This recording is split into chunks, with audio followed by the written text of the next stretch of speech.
السلام عليكم ورحمة الله وبركاته.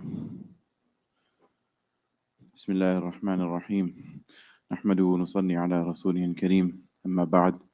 As it was announced, inshallah, on weekdays from Mondays to Fridays, I'll be doing a short halaqah of ta'aleem after Salat al-Fajr. Inshallah, this will not be more than 5 to 7 minutes. Inshallah ta'ala, as we understand, it's a weekday that everyone has different things to do. The book that I will be covering, inshallah, of course not in its entirety, it's quite a thick book, but inshallah we'll be doing selections from this book after Salat al-Fajr, is a book called كيف عاملهم. How did he deal with them? This is a book which covers the way that our beloved Prophet Muhammad sallallahu alaihi wasallam dealt with different types of people.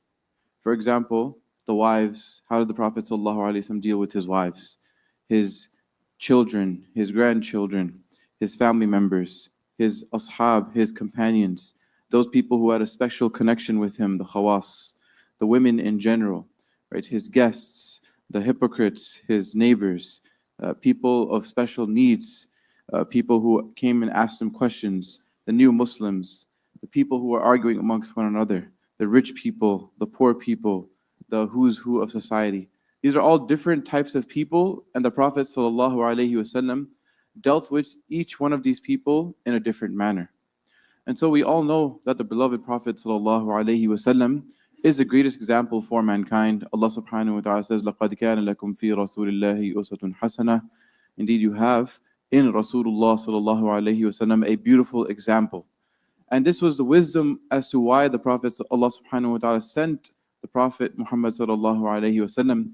He could have just sent a book, a physical book that we would have just read and we would have gotten guidance through it. However, Allah subhanahu wa ta'ala knows that as human beings, we need a role model who practically implements that book in his life as well. And so the life of the Prophet ﷺ is actually an explanation and a manifestation of that Quran which was revealed onto him as well. And this is why when somebody asks Aisha radiallahu anha, the beloved wife of the Prophet ﷺ, that how was the character of the Prophet ﷺ, what did she reply? She replied, كَانَ خُلُقُهُ الْقُرْآنَ.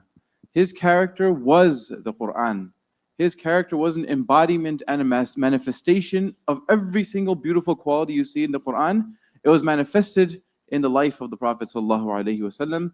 And so we have a great need to learn the life of the Prophet ﷺ. How can we follow him if we do not know the way that he dealt with different people in different types of circumstances? And so this is why, and this is also why Allah subhanahu wa ta'ala sent the Prophet ﷺ as a human being. Right? This was some doubt that the mushrikun, the kuffar at that time, they used to repeat that, how could you send أَبَعَثَ اللَّهُ بَشَرًا رَسُولًا? Has Allah sent a mere human being as a prophet? Why would he not send an angel? Why would he not send some sort of superhuman as someone who is sent to the people for their guidance? Why would you bring some normal person who يَأْكُلُ الطَّعَامَ وَيَمْشِي فِي الْأَسْوَاقِ? He just eats like normal people eat, and he walks in the marketplace just like normal people walk.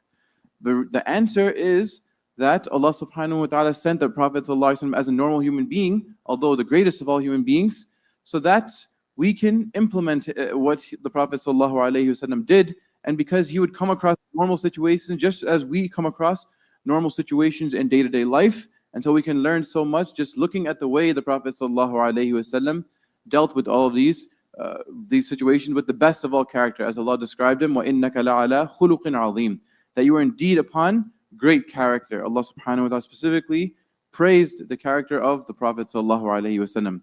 And so insha'Allah ta'ala, in this series we will be covering the way the Prophet ﷺ dealt with different people in different aspects of his life.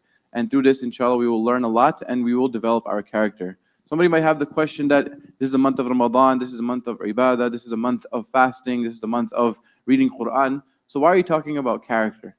The answer is that there's no sort of differentiation that, this is character and this is worship. First of all, our character can actually be a means of worship as well. And also, a person who has beautiful character, the Prophet ﷺ said about him, إِنَّ الْعَبْدَ لَيُدْرِكُ بِحُسْنِ خُلُقِهِ دَرَجَةَ الصَّائِمِ الْقَائِمِ.